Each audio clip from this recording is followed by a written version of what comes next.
All right, so harvesting your fungi off your log is very easy. Basically, you want to make sure you got a good, sharp, clean knife, and you want to cut off right at the base of the mushroom where it meets the log.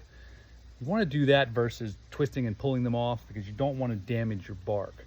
The bark on your mushroom log is what holds moisture in and keeps it producing year after year. So use a clean knife, and you want to grab them right before this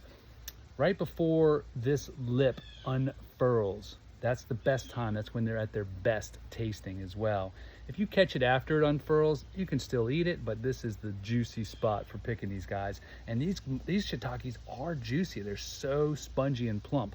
Really get tasty mushrooms when you grow them off of logs, and the flavors on these are out of sight. Much better than usually what you buy in the store, because those are grown on sawdust wood blocks in warehouses, and yeah, they're okay, but man, there's nothing like growing your own and harvesting them like these. So remember, cut them clean and then stash them in a cool little bag, a little brown paper bag, and put that in your refrigerator, and they'll keep for a number of days. But man, they never stick around because we eat them up. If you have more than you can take, saute them a little bit, flash saute them, and then put them in a freezer, and they'll save. Or you can dehydrate them.